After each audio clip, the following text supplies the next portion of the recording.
Like and subscribe for more educational content.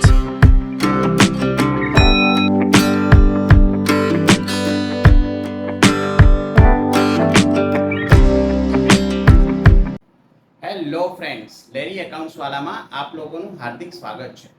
મિત્રો, આજે આપણે ડિબેન્ચરના જે સમ જોવાના છે એ સમ ખૂબ જ ઇમ્પોર્ટન્ટ છે અને તમને જે 3 માર્કમાં જે સમ પૂછાતો હોય છે તેના વ્યૂ પોઈન્ટથી ખૂબ જ મહત્વનો દાખલો છે.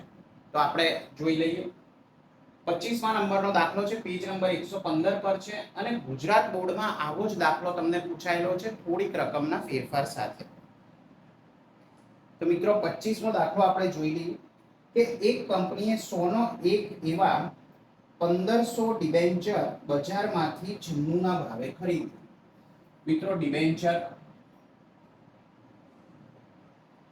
1500 ડિબેન્ચર છે અને દરેક રૂપિયા 100 નો છે.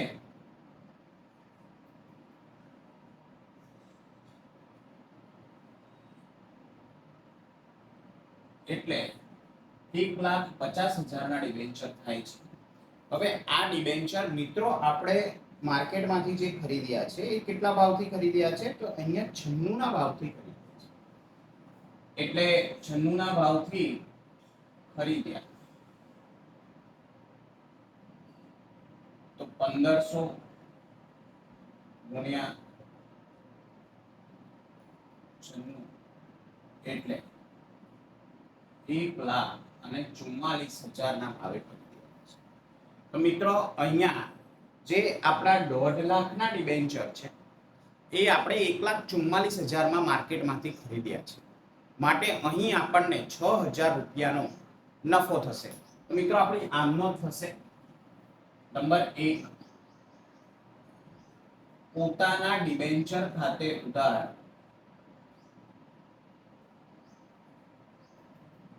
1,44,000 તે બેંક ખાતે 1,44,000. નંબર 2 આમનો થશે. મિત્રો, આપણા જે ડિબેન્ચર છે એને આપણે કેન્સલ કરી દઈશું. તો ડિબેન્ચર ખાતે ઉધાર, મિત્રો આપણે ડિબેન્ચર 1,50,000 ના કેન્સલ કરી રહ્યા છે એટલે 1,50,000 તે પોતાના ડિબેન્ચર ખાતે રૂપિયા 1,44,000 અને તે ડિબેન્ચર ખરીદીના નફા ખાતે રૂપિયા 6,000. મિત્રો, આ આમનો થશે. ખૂબ જ સરળ આમનો જ છે અને આના પૂરેપૂરા 3 માર્ક્સ તમને ઈઝીલી મળી શકે છે. હવે 26મો દાખલો મિત્રો જોઈએ કે એક કંપનીએ 400 નો એક એવા 6,000 ડિબેન્ચર બજારમાંથી 415 ના ભાવે ખરીદ્યા છે અને પછી તેને રદ કર્યા છે. મિત્રો, ડિબેન્ચર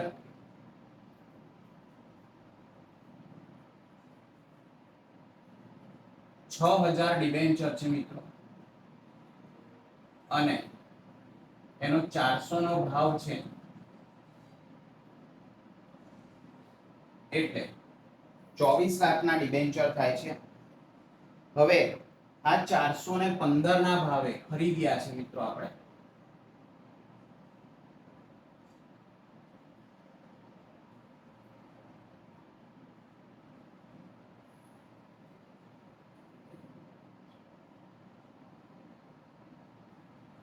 એટલે 24 લાખ અને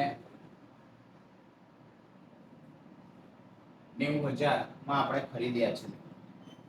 હવે જ્યારે આપણે ડિબેન્ચર પોતાના બજારમાંથી ખરીદીશું એટલે આમનો થશે પોતાના ડિબેન્ચર ખાતે ઉધાર. મિત્રો, 24 લાખ અને 90,000 માં આપણે ખરીદ્યા છે. 24,90,000 તે બેંક ખાતે 24 લાખ અને 90,000. નંબર 2. હવે મિત્રો અહીંયા જે ડિબેન્ચર 24 લાખના છે અને આપણે ખરીદ્યા છે 24 લાખ અને 90,000, એટલે 90,000 રૂપિયાનું મિત્રો અહીંયા આપણને નુકસાન થશે. તો એ નુકસાનની પણ આપણે નોંધ લખવી પડશે. અહીંયા આમ નોંધ થશે ડિબેન્ચર ખાતે ઉધાર જે આપણે રદ કરવા માંગીએ છીએ એની કિંમત લખી દઈશું 24 લાખ રૂપિયા. ડિબેન્ચર ખરીદીના નુકસાન ખાતે મિત્રો ડિબેન્ચર ખરીદીના નુકસાન ખાતે ઉધાર આપણે 90,000 કરીશું અને તે પોતાના ડિબેન્ચર ખાતે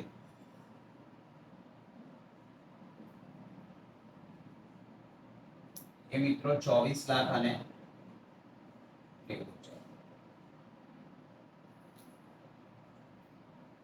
મિત્રો ખૂબ જ સરળ દાખલા છે.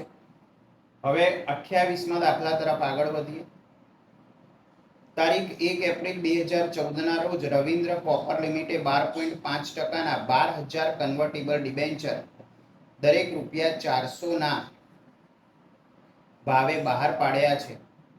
ડિબેન્ચર બહાર પાડતી વખતે નક્કી કરેલ શરત મુજબ ડિબેન્ચર 5 વર્ષ પછી ડિબેન્ચર ની મૂળ કિંમતના બદલામાં 10/1 એવા ઇક્વિટી શેર 50% ના પ્રીમિયમથી આપવામાં આવશે.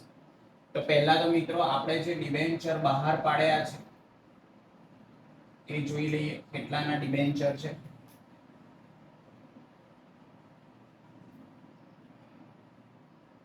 મિત્રો 12,000 ડિબેન્ચર આપણે બહાર પાડ્યા છે અને દરેક ₹400 નો છે, એટલે 12 ચોક 48 લાખ રૂપિયાના આપણે ડિબેન્ચર બહાર પાડ્યા છે. પરત કરેલ 5 વર્ષ પછી મિત્રો આપણે પરત કરીએ છીએ.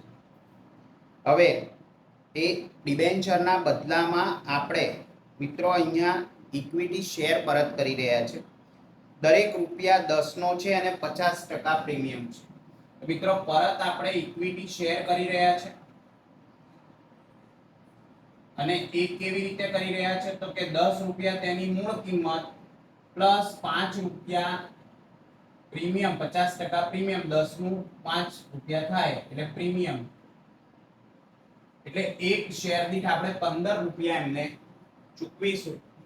તો અહીંયા આપણા ઇક્વિટી શેર ની સંખ્યા જે મિત્રો છે 48 લાખ રૂપિયા અને એક શેરની કિંમત કુલ ₹15 થાય છે, એટલે 48 લાખ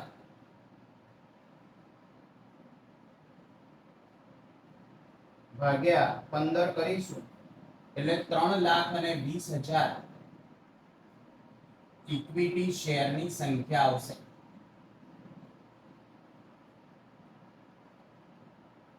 તો સૌપ્રથમ મિત્રો આપણે જ્યારે ડિબેન્ચર બહાર પાડી રહ્યા છે ત્યારની આમ નોંધ લખીશું, એટલે 1 એપ્રિલ 2014, 1/4/2014 ની આપણે આમ નોંધ લખીશું કે બેંક ખાતે ઉધાર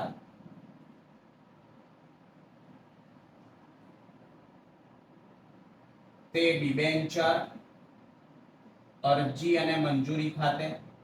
મિત્રો એક સાથે જ આપણે રકમ મંગાવી લીધી છે એટલે અરજી અને મંજૂરી ખાતે લખીશું ₹48 લાખ.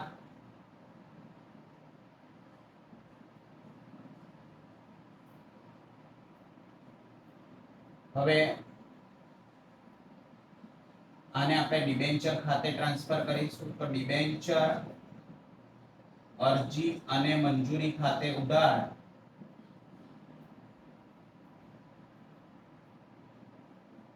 ₹48 લાખ તે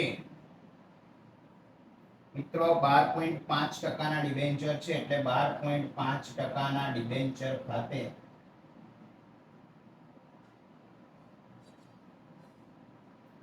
₹48 લાખ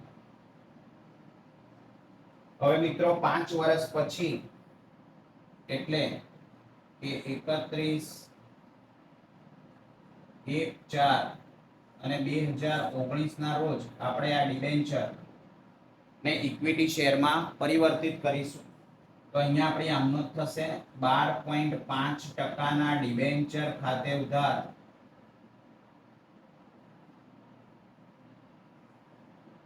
48 લાખ તે ઇક્વિટી શેર મૂડી ખાતે મિત્રો 3,20,000 ઇક્વિટી શેર છે, દરેક રૂપિયા 10 નો છે એટલે 32 લાખ રૂપિયા તેની ઇક્વિટી શેર મૂડી થશે. અને તે જામીનગીરી પ્રીમિયમ ખાતે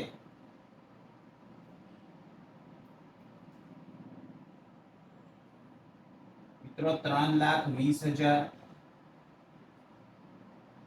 ગુણ્યા 5 એટલે 16 લાખ રૂપિયા